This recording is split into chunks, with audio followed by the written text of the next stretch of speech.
Interpol terbitkan red notice untuk tersangka dugaan pelecehan seksual Syekh Ahmad Al-Misri.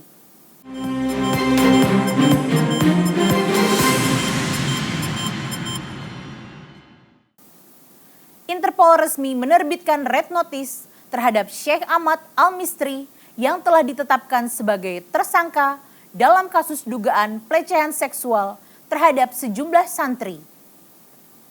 Penerbitan red notice dilakukan atas permohonan Polri sebagai bagian dari upaya pencarian internasional terhadap tersangka yang diduga berada di Mesir.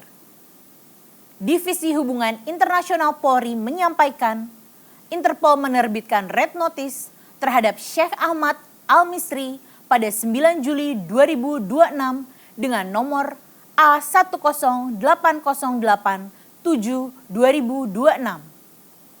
Kepala Div Hubinter Polri, Brigjen Polisi Untung Widiatmoko mengatakan penerbitan dilakukan setelah permohonan yang diajukan Polri disetujui oleh kantor pusat Interpol di Lyon, Prancis. Polri menyebut keberadaan tersangka hingga kini diduga masih berada di Mesir.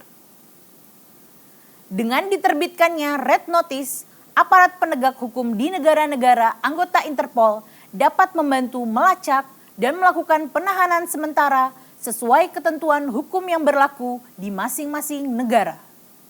Sebelumnya, Bareskrim Polri menetapkan Syekh Ahmad Al-Misri sebagai tersangka berdasarkan hasil gelar perkara atas laporan polisi yang diterima pada 28 November 2025. Penetapan tersangka dilakukan setelah penyidik menyatakan telah memiliki alat bukti yang cukup. Dalam perkara ini, Syekh Ahmad Al-Misri diduga melakukan perbuatan cabul dan pelecehan seksual secara fisik terhadap 5 santri laki-laki. Dugaan peristiwa tersebut terjadi pada 2021. Menurut keterangan saksi, setelah kejadian itu sempat dilakukan proses tabayun dan yang bersangkutan disebut telah menyampaikan permintaan maaf serta berjanji tidak mengulangi perbuatannya. Namun, pada 2025 kembali muncul pengakuan dari sejumlah santri terkait dugaan tindakan serupa. Laporan kemudian disampaikan kepada Bareskrim Polri untuk diproses sesuai ketentuan hukum yang berlaku.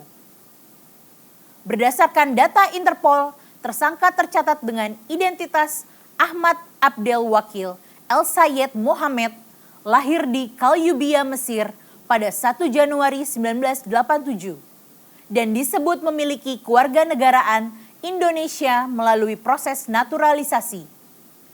Polri menegaskan proses pencarian terhadap tersangka masih terus berlangsung. Demikian NTV Now, saya Tasya Paramita, sampai jumpa.